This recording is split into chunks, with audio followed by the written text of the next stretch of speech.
My fiancée tried to lock me into a $580,000 debt while planning her exit behind my back. So I killed the plan and bought my own place first. Her mother understood everything the second the folder hit the counter. My name is Cal. I'm 34.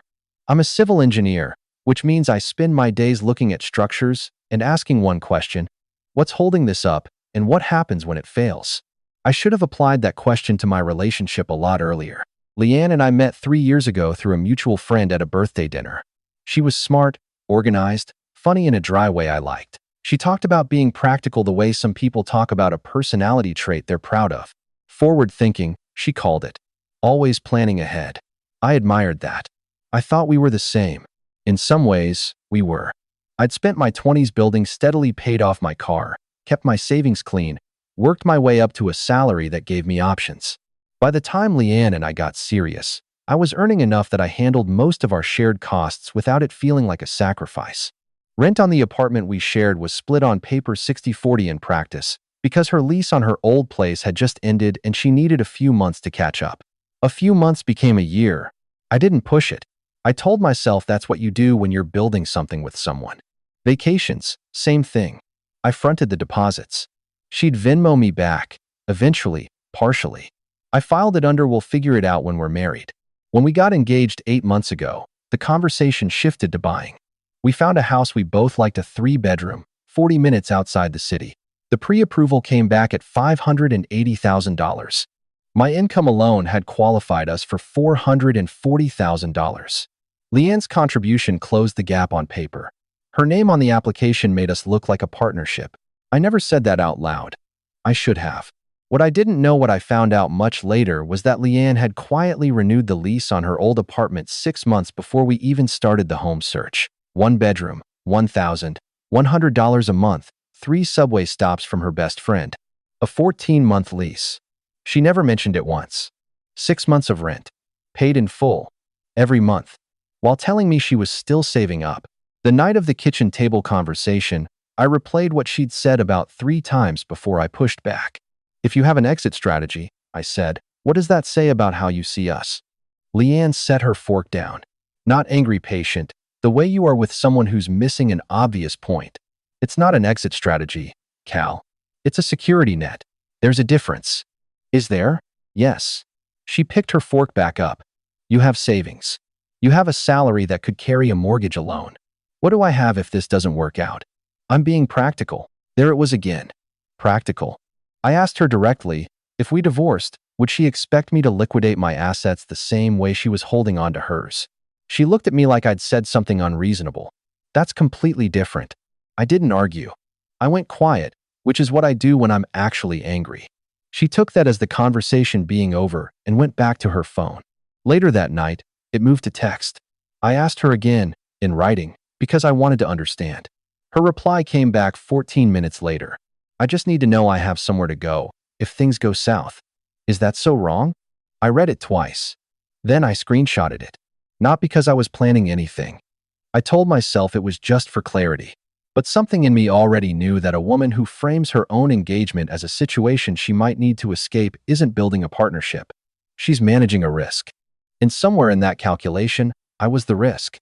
I didn't sleep well that night. The mortgage paperwork was still on the counter when I woke up, 47 days to closing.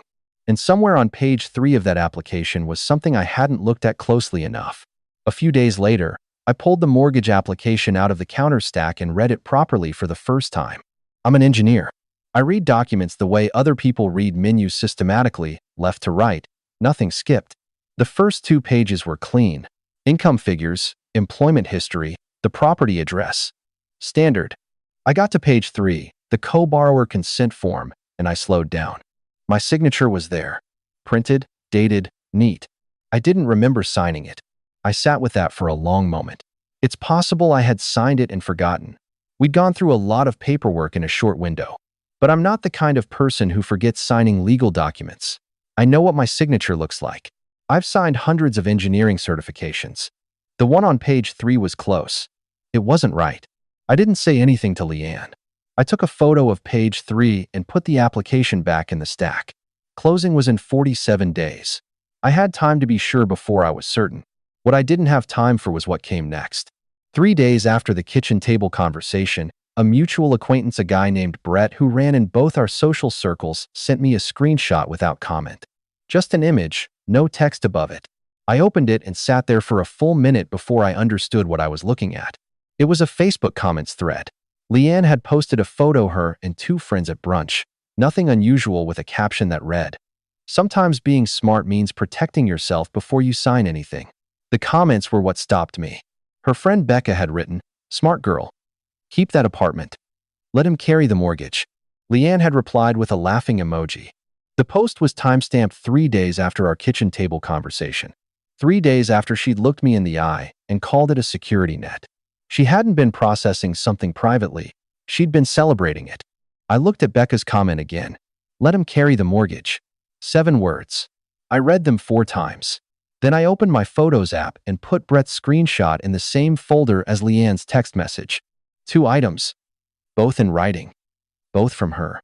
The next morning I called the mortgage broker and asked to see the original application one more time.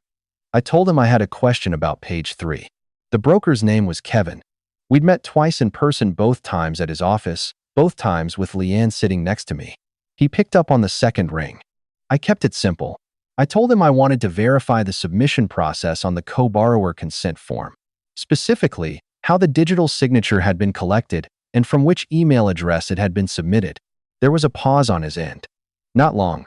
Maybe 3 seconds. "Let me pull that up," he said. He came back with the email address. I wrote it down while he read it out.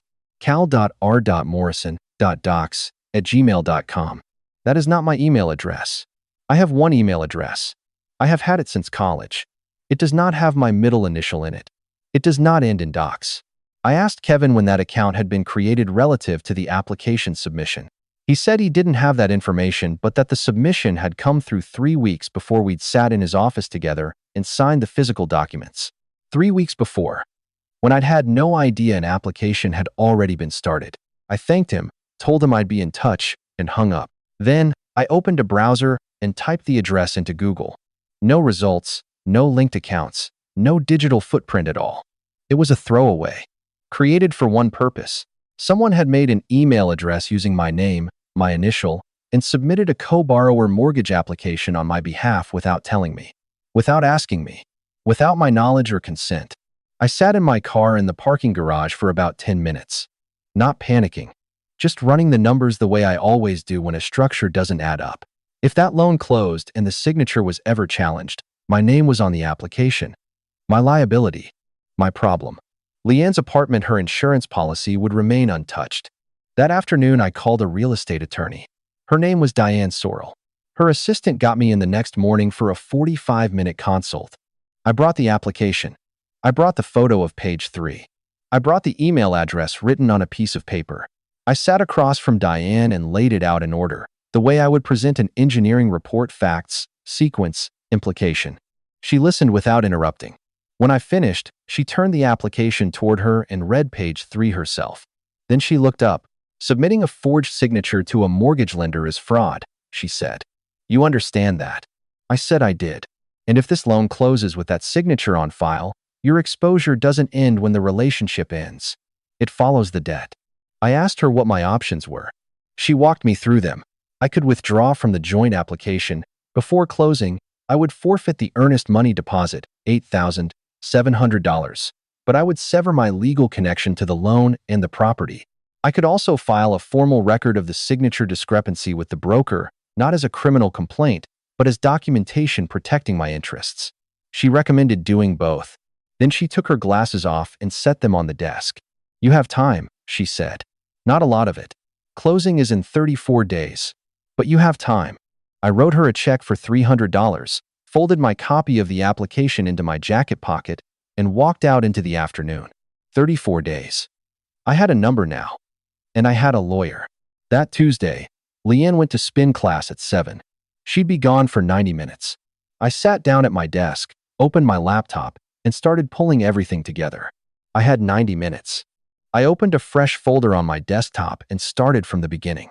Not because I needed to convince myself of anything. I already knew what I knew. But I needed to see it all in one place, laid out in sequence, The way a case is built, not felt. Item 1. Leanne's text message from the night of the kitchen table conversation.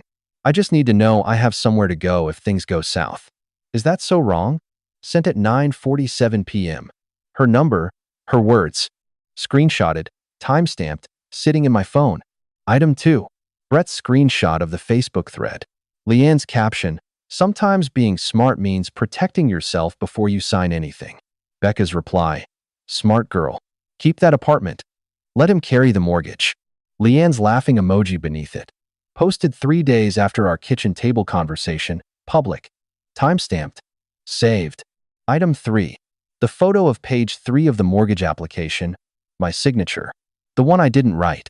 Next to it, in my notes app, the email address Kevin had read to me over the phone, cal.r.morrison.docs@gmail.com, a throwaway account built from my name, submitted in my place 3 weeks before I knew an application existed. Item 4 took me a phone call to get.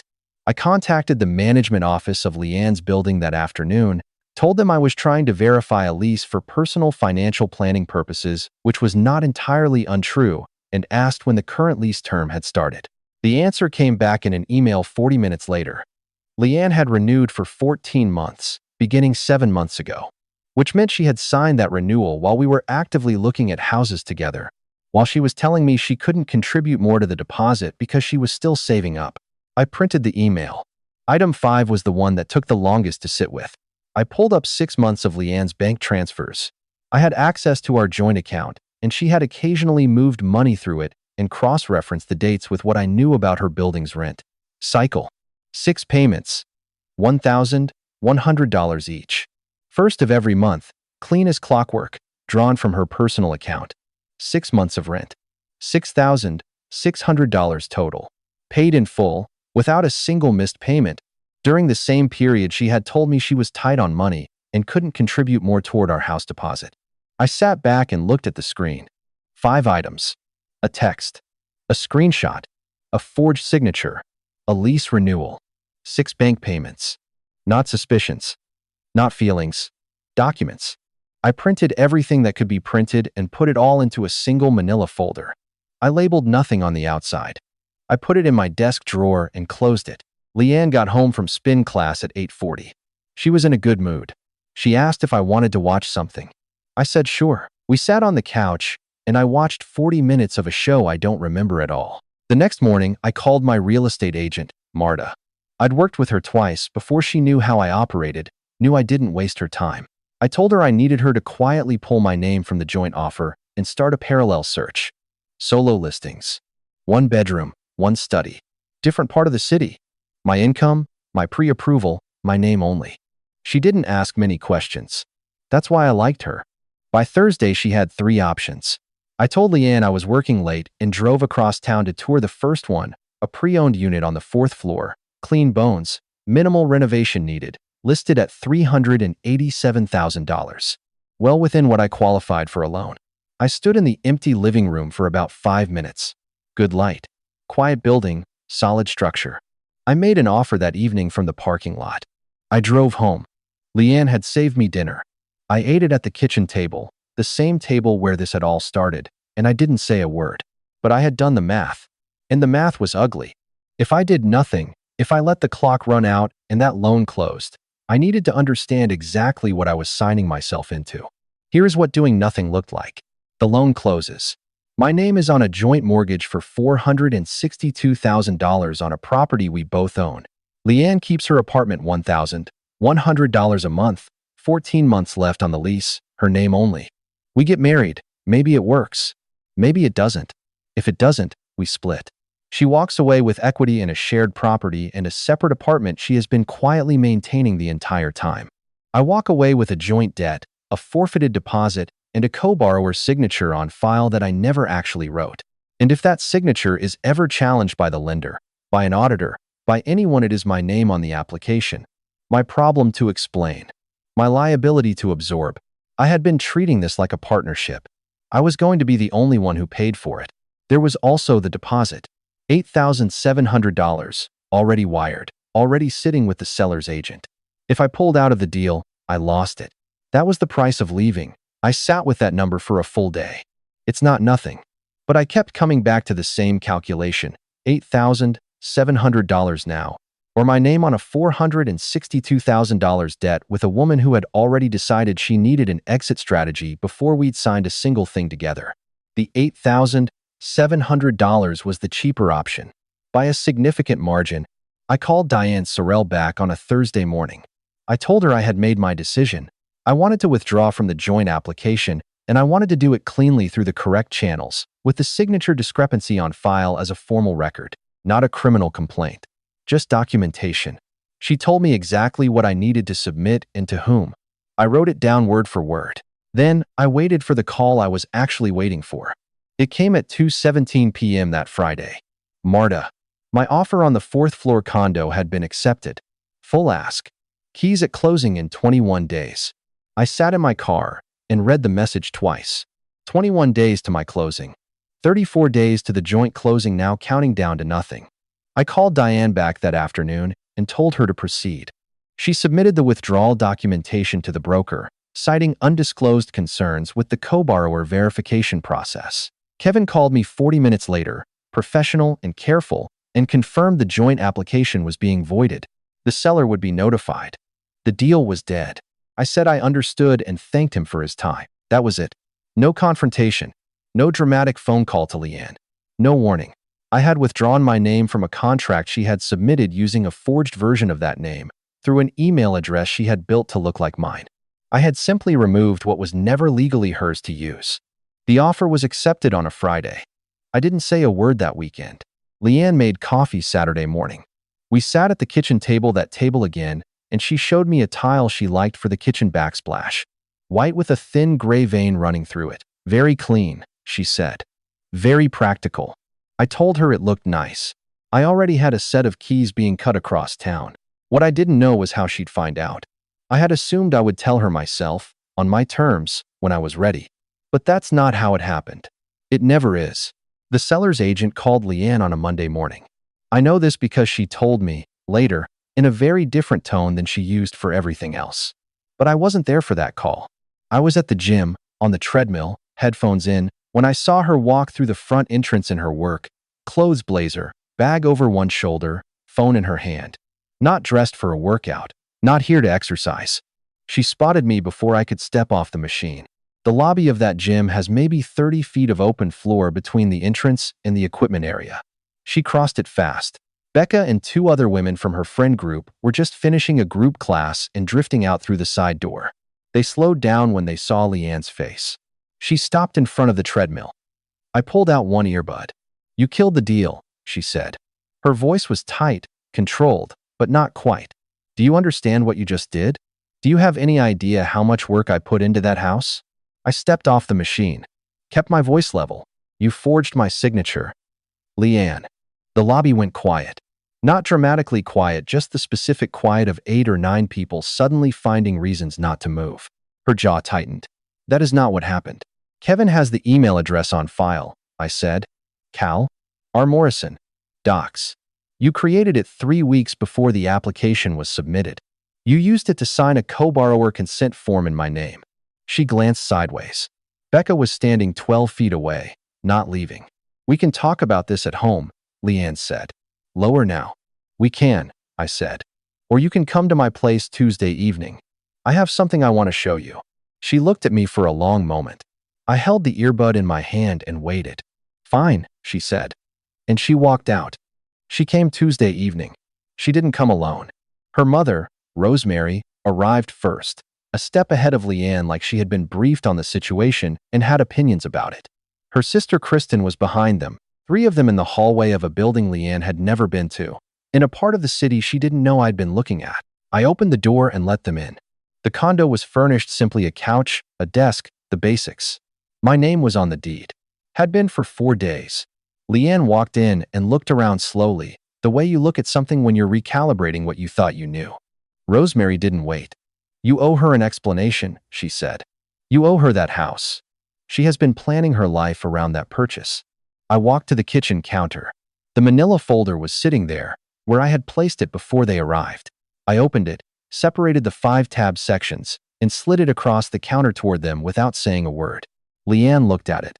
Then she picked up the first page, the text message, then the Facebook thread, then the photo of page 3, with the email address printed beneath it on a separate sheet, then the lease renewal confirmation from the building management office, then 6 months of bank statements, each $1,100 transfer highlighted in yellow.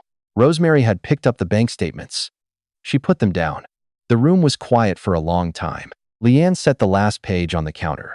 When she looked up, something in her expression had shifted, not guilt exactly, but the specific look of someone whose argument has just lost its architecture. "So this is your insurance policy," she said, quieter than I expected. I looked at her. "No, this is my house." She stood with that for a moment. Then Rosemary found her footing again. "So what is she supposed to do now? Where is she supposed to go?" I picked up the folder and closed it. "She has a security net," I said. "She's been paying $1,100 a month for it for the last 6 months. She told me she couldn't afford to contribute to the deposit. Turns out she had a different definition of afford." I walked to the front door and opened it. None of them said anything. Leanne looked at me once more, not angry, not sad, something harder to name than either, and then she walked out. Rosemary followed. Kristen last, not meeting my eyes. I closed the door, stood in the hallway of my own home for a moment. Then I went back to the kitchen and put the folder in the desk drawer.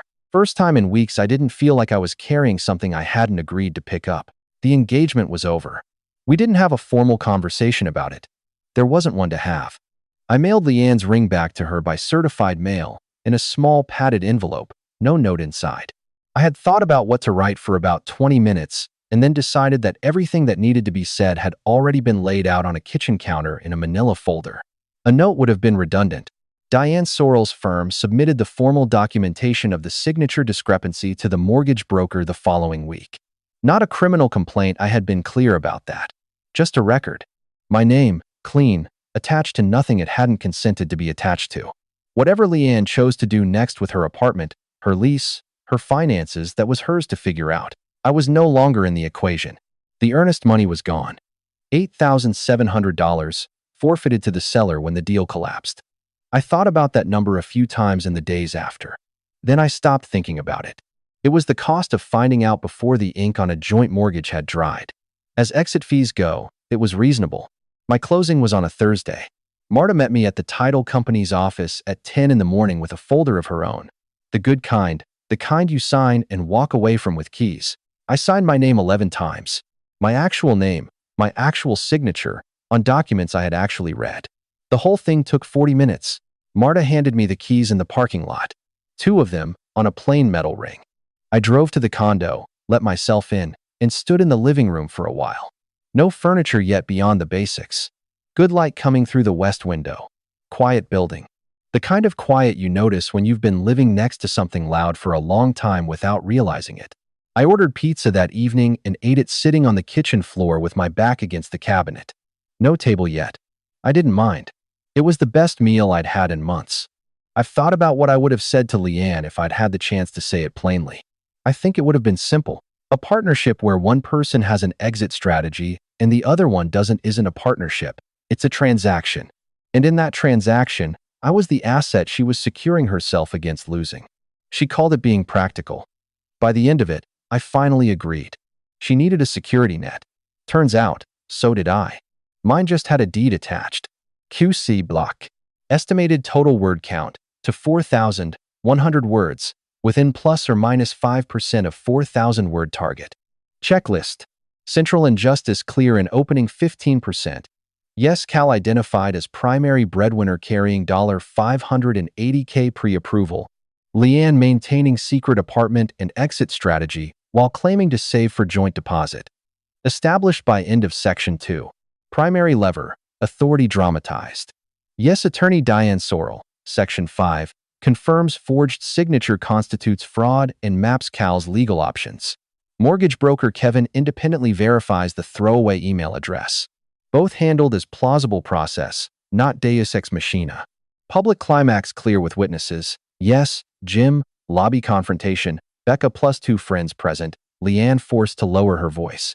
Condo confrontation, Rosemary plus Kristen witness the folder. Rosemary picks up bank statements and goes silent. Point of no return strong enough. Yes. Section 7. Offer accepted at 2:17 p.m. Friday. Withdrawal submitted through Diane. Joint deal voided via Kevin. Irreversible. Cal does not tell Leanne.